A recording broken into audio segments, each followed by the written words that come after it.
From the outside, Mr. Khan, it looks as though ایسا لگ رہا ہے کہ قانون کا شکنجہ آپ کے گرد تنگ کیا جا رہا ہے. کیا واقعی ایسا ہی ہے؟ Does it feel that way to you? Yes, Stephen, it's been like that for a while. جی ہاں اسٹیفن، جب سے مجھے اقتدار سے ہٹایا گیا تقریباً 14 سے 15 ماہ پہلے تو اسٹیبلشمنٹ سمجھتی تھی کہ پارٹی ختم ہو جائے گی، اور عموماً ایسا ہوتا بھی ہے کہ جب آپ اقتدار میں نہیں رہتے تو آپ کی مقبولیت کم ہو جاتی ہے. لیکن اس کے بالکل برعکس پارٹی کی مقبولیت پہلے سے بھی زیادہ بڑھ گئی، اور یہ پاکستان میں بہت غیر معمولی بات تھی. جب ضمنی انتخابات ہوئے تو میری جماعت نے 37 میں سے 30 ضمنی انتخابات میں کامیابی حاصل کی، باوجود اس کے کہ اسٹیبلشمنٹ حکومت میں موجود جماعتوں کی پشت پناہی کر رہی تھی. تو جب یہ مجھے گیم سے ناک آؤٹ کرنے میں ناکام ہو گئے تو مجھ پر 2 بار قاتلانہ حملے بھی ہوئے، اور اس کے علاوہ اب تک مجھ پر کیے گئے مقدمات کی تعداد 200 کے قریب ہو گئی ہے، اور میں ڈبل سینچری بنانے کے قریب ہوں. اور یہ تمام کوششیں اس لیے ہیں کہ یہ مجھے جیل میں ڈال سکیں یا مجھے نااہل کروا سکیں، یا میرے خلاف یہ دونوں کام کر سکیں. And the whole attempt is to either imprison me or disqualify me, or both. Yeah, you talk about being knocked out of the game. آپ گیم سے باہر کیے جانے کی بات کر رہے ہیں، اور آپ کے خلاف تقریباً 200 کیسز ہیں، جن میں سے ایک آفیشل گفٹس کے غلط استعمال، اس کے علاوہ توہین الیکشن کمیشن کا کیس، اس کے علاوہ بغاوت، بلاسفیمی، اور یہاں تک کہ ایک قتل کے مقدمے میں بھی آپ نامزد ہیں. But then there are others which include, as I understand it, sedition, blasphemy, and one case which even alleges you were involved. تو یہ بہت پیچیدہ اور مشکل صورتحال ہے، اور اگر دیکھا جائے تو آپ کے پاس تو کسی اور چیز کا وقت بھی نہیں. You don't have time for anything else. Well, you forgot to mention there are about 60 or 70. آپ یہ بتانا بھول گئے کہ میرے اوپر تقریباً 60 سے 70 دہشت گردی کے مقدمات بھی ہیں. میرا تمام وقت ایک عدالت سے دوسری عدالت کے چکر کاٹنے میں گزر جاتا ہے. 2 مہینے کے دوران میں نے 335 عدالتی پیشیاں بھگتی ہیں، اور میری قانونی ٹیم بھی ایک کے بعد ایک کیس میں میرے دفاع میں مصروف رہتی ہیں. لیکن بات یہ ہے کہ یہ تمام بوگس اور جعلی کیسز ہیں، اور ان میں سے کچھ نہیں نکلنا. اور اب یہ فوجی عدالتوں کی تیاری کر چکے ہیں، اور اب یہ معاملہ سپریم کورٹ میں ہے کہ وہ فوجی عدالتوں کے لیے اجازت دیتی ہے کہ نہیں، اور ان فوجی عدالتوں کے قیام کا مقصد ہی مجھے سزا دلوانا ہے. And the objective of the military court is that there I certainly will be sentenced. Would you accept that? کیا آپ یہ قبول کریں گے کہ آپ نے ماضی قریب میں کئی سنگین غلطیاں کی ہیں؟ شاید ان میں سے سب سے سنگین غلطی پچھلے سال آپ کے اقتدار سے بے دخل ہونے کے بعد ایک خاص ماحول کو بڑھاوا دینا تھا. وہ ماحول جس میں آپ نے فوج کے خلاف دشمنی کی حوصلہ افزائی کی، In which you encouraged hostility. اور جب آپ کو اس سال مئی میں گرفتار کیا گیا تو آپ کے حامیوں نے فوری طور پر پرتشدد مظاہرے کیے اور سڑکوں پر نکل کر فوجی اہداف اور ایک سینئر جنرل کے گھر کو نشانہ بنایا. Took to the streets in violent protest, which included violence directed against military targets, including کیا وہ آپ کے لوگ نہیں تھے جو آپ کی بیان بازی کے نتیجے میں ایسا کر رہے تھے؟ people responding to your rhetoric. Well, Stephen, let me just answer this one by one. Number one. ٹھیک ہے اسٹیفن، مجھے صرف ایک ایک کر کے جواب دینے دیں. نمبر 1، میرے 27 برس کی سیاست میں کیا میں نے کبھی کسی کو تشدد کرنے کو کہا ہے؟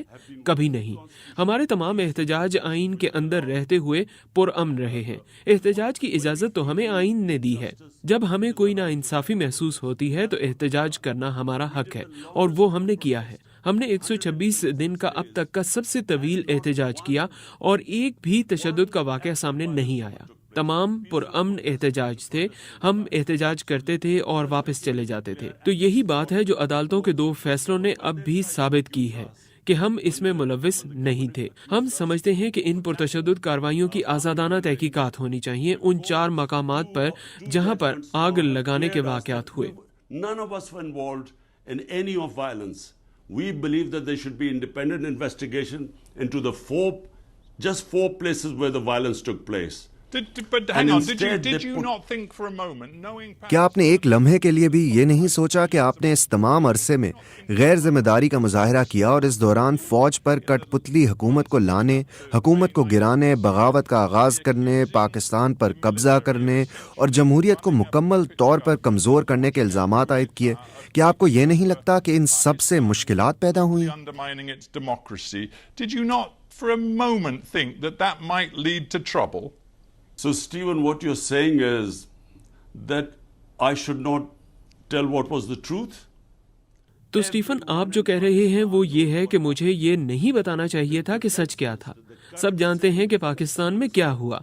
मौजूदा वजीर दिफा जो उस वक्त ऑपोजिशन में थे ने कहा था कि 2020 में जब मेरी हुकूमत को सिर्फ 6 माह हुए थे, उस वक्त के आर्मी चीफ ने उन्हें 2 टोक अल्फाज में कहा था कि वो मेरी हुकूमत से जान छुड़ाना चाहते हैं, और ये कोविड-19 के बायस 2 साल तक नहीं हो सका था, और यही वजह थी कि वो उस वक्त हमारी हुकूमत नहीं हटा सके, और ये बात मौजूदा वजीर दिफा ने की है। 19, which is why he held back.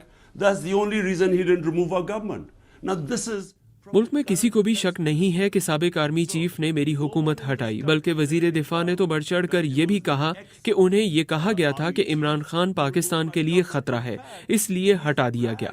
यही सच है। he thought Imran Khan was dangerous for Pakistan. That's why he removed me. So this is just a fact. Well, no one. I talked about karma. Yeah, I talked about karma before. The truth is, you rode. मैंने पहले कारमा के बारे में बात की थी। सच तो यह है कि आप फौजी हिमायत का सहारा लेकर इक्तदार में आए।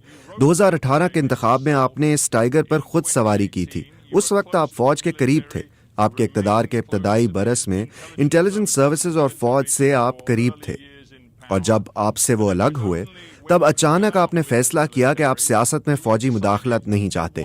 ये तो खुली मुनाफकत है। Military meddling in politics. Again, it's hypocrisy. फौज के एक तर्जुमान ने कहा था कि इमरान खान सबसे बड़े मुनाफिक हैं। The biggest hypocrite. My party. मेरी पार्टी ने सिफर से अपना आगाज किया था, और 22 साल मैंने अपनी पार्टी को बनाया, और फिर अगर 2018 में फौज हमें लाई होती तो अब जब एस्टेब्लिशमेंट खुल्लम खुल्ला हमारे खिलाफ है और हमें ख़त्म करने की कोशिश कर रही है, तो हुकूमत से बाहर होने के बावजूद हमने 37 में से 30 ज़िमनी इंतखाबात कैसे जीत लिए? ये कैसे हुआ? क्योंकि एस्टेब्लिशमेंट के लिए तो सब जानते हैं कि ये मौजूदा हुकूमत के साथ खड़ी है। तो किस तरह हम तमाम ज़िमनी इंतखाबात में क्लीन स्वीप कर गए? तो साफ जाहिर है कि हम फौज की वजह से इक़्तिदार में नहीं आए। जहां आप दुरुस्त हैं वो ये है कि फौज ने 2018 में मेरी मुखालफत नहीं की थी, लेकिन 2013 में फौजी इस्टेब्लिशमेंट ने नवाज शरीफ की पुश्तपनाही की, उन्हें इक़्तिदार में लाए। इसलिए हमने 126 दिन तक एहतजाज किया, क्योंकि हम चाहते थे कि इंतखाबात की तहकीकात हों, क्योंकि हम जानते थे कि इंतखाबात में धांधली हुई है। लेकिन इसके बरअक्स जब 2018 में हम इक़्तिदार में आए तो हमने खुद ऑपोजिशन से कहा कि आप हल्के खोल लें, क्योंकि हमें मालूम था कि हम शफाफ तरीके से जीत गए हैं। Isn't the truth, though, that you believed after you lost? लेकिन क्या ये सच नहीं है कि 2022 में अदम एतमाद की तहरीक में शिकस्त के बाद आपका मानना यह था कि आप अवामी ताकत का इस्तेमाल करके आर्मी को अपने साथ शामिल होने पर मजबूर कर लेंगे? लेकिन आप गलत थे। मैं मई 2023 में होने वाले वाकयात की तरफ आ जाता हूँ। आपके सपोर्टर सड़कों पर आ गए, उन्होंने पुरतशद्दुद वाकयात में हिस्सा लिया, उसमें अहम फौजी तंसीबात को भी निशाना बनाया गया। आपने बुनियादी तौर पर रेड लाइन क्रॉस की, एक ऐसी रेड लाइन जिसे क्रॉस करना आपकी पार्टी के हिमायती, हत्ता के साबिक दोस्त और हुकूमत में आपके साथी कहते हैं कि इसके कसूरवार आप हैं। ये आपकी जिम्मेदारी है। It's your responsibility to quote your former defense. आपके साबिक वजीर दिफा परवेज खटक ने कहा कि मेरी नई जमात के तमाम सियासी नुमाइंदे इमरान खान को 9 मई को होने वाले सानेहात का जिम्मेदार ठहराते हैं। Khan responsible. उन्होंने कहा कि इमरान खान रियासत मुखालिफ एजेंडे को अवाम ने और उनकी पार्टी के साबिक रहनुमाओं ने रद्द किया है। Has been rejected by the masses and his own party's former leadership. Now, Stephen, let me answer this question because it's very important. Stephen, मुझे इस सवाल का जवाब देने दें, क्योंकि ये बहुत अहम है। 9 मई को क्या हुआ? 9 मई को मैं इस्लामाबाद हाई कोर्ट के अहाते में बैठा हुआ था। मैं मुतअद्दिद मुकदमात में जमानत पर था। मेरे ऊपर कोई केस नहीं था। मुझ पर पुलिस ने नहीं, कमांडोज ने हमला किया। इसके मनाजिर पूरी दुनिया में फैल गए। मुझ पर हमला हुआ और मेरे सिक्योरिटी गार्ड्स के साथ मारपीट हुई और मुझे वहां से अगवा कर लिया गया था, जिसे सुप्रीम कोर्ट ने गैर कानूनी और गैर आईनी करार दिया। तो आपका क्या ख्याल है कि मेरे सपोर्टर्स क्या करते? जब उन्होंने देखा कि मुझे कमांडोज उठाकर ले जा रहे हैं, क्या इस पर कोई एहतजाज नहीं होना था? याद करें जब मुझे गोली लगी थी और मेरे 12 दीगर साथी जख्मी हुए थे और एक शख्स हलाक हुआ था। उसके बावजूद जलाओ घेराव नहीं हुआ था। पुरअमन मुजाहरे हुए थे। वो एहतजाजी मुजाहरे थे, लेकिन जलाओ घेराव के बगैर। अब ये एक बड़ा सवाल है कि जब वो देखते हैं कि पाकिस्तान की सबसे बड़ी पार्टी का रहनुमा अगवा हो गया है, तो उसका रद्द-ए-अमल आना था। अब बात ये है कि क्या हम वाकई जलाओ घेराव में मुलव्विस थे? जलाओ घेराव सिर्फ 4 इमारतों में हुआ।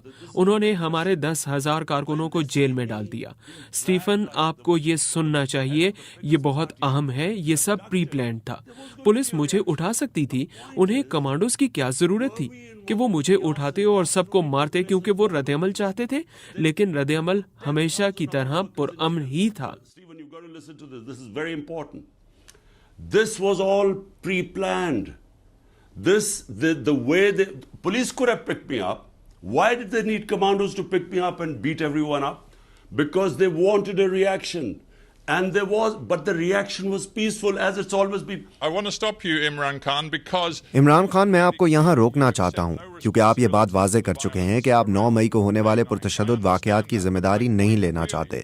मैं ये समझ गया हूँ, लेकिन मैं हक़ाइक़ पर फोकस करना चाह रहा हूँ कि 9 मई की वजह से जो सख्त दबाव आपकी पार्टी पर डाला जा रहा है, सबसे सीनियर रहनुमाओं से लेकर जूनियर रहनुमाओं तक, जिसकी वजह से आपकी पार्टी अंदर से टूट फूट का शिकार हो गई है। आपके सबसे सीनियर साबिक साथी फवाद चौधरी, परवेज खटक, जहांगीर तरीन, इन सब ने पार्टी छोड़ दी है। कुछ ने नई सियासी जमातें बना ली हैं। आपकी जमात का जैसे अब वजूद ही नहीं रहा। was, frankly, no longer exists.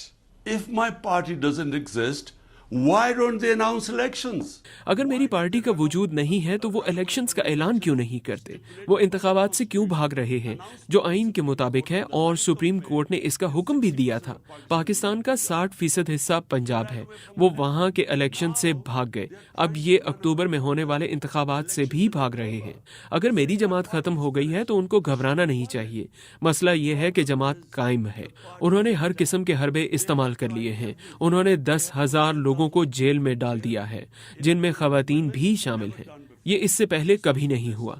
और इससे भी बदतर बात यह है कि उन्होंने लोगों पर जेर हिरासत टॉर्चर किया है। इस मुल्क की तारीख में ऐसा कभी नहीं हुआ। तो दबाव में आकर कुछ लोग छोड़ गए हैं, लेकिन अक्सरियत लोग छुपे हुए हैं। मेरी सारी सीनियर लीडरशिप जिनकी गिरफ्तारी नहीं हुई, उनमें से कुछ छोड़ गए हैं, लेकिन बाकी छुपे हुए हैं। मेरे कारकुन छुपे हुए हैं और चंद लोग और छुपे नहीं हुए, लेकिन हम अपने घरों में तकरीबन नजरबंद हैं। Only one with 1 or 2 other guys who are not in hiding, but we are more or less house arrested. But that's the point. So, That's the point. I mean, Hang on.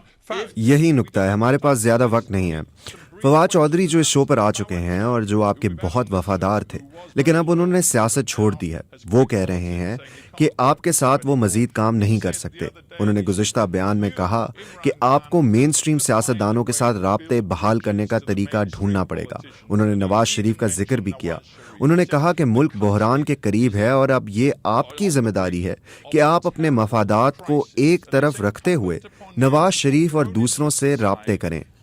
क्या आप ऐसा करने के लिए तैयार हैं? And others. Are you prepared to do that? the fact that the country is on the brink of a major disaster. ये हकीकत है कि मुल्क एक बड़े बहरान के करीब है। हम वाकई तारीख दौर की जानिब बढ़ रहे हैं, क्योंकि बुनियादी तौर पर इस वक्त पाकिस्तान में गैर एलानिया मार्शल लॉ लगा हुआ है। गुज़श्ता 20 बरस में मुल्क जमहूरी निज़ाम की तरफ चलने लगा था, लेकिन एकदम से ऐसा नहीं रहा। कोई ऐसा मीडिया नहीं जो आज़ाद हो, और वो अदलिया को अपने काबू में लाने की कोशिश कर रहे हैं। तो हम तारीख दौर की जानिब जा रहे हैं। लेकिन इसका हल क्या है? क्या हल ये है कि इन लोगों से हाथ मिला लिया जाए जिन्होंने इस मुल्क को 30 बरस तक लूटा? मैं सियासत में इसलिए नहीं आया آیا تھا کیونکہ دو خاندانوں نے ہمارے ملک کو معاشی طور پر برباد کیا تھا. میں اس لیے آیا تھا کیونکہ میں طاقتور لوگوں کو قانون کے گھیرے میں لانا چاہتا تھا. اسی وجہ سے میری پارٹی کا نام تحریک انصاف ہے. اور کیا اب مجھے ان لوگوں کے ساتھ شامل ہو جانا چاہیے جو اس ملک میں قانون کی حکمرانی کو تباہ کرنے کے ذمہ دار ہیں؟ کیوں؟ تاکہ مجھے اقتدار ملے؟ اس سے بہتر ہے کہ میں اپوزیشن میں ہی رہوں. What for? To come into power? I'd rather not come into power.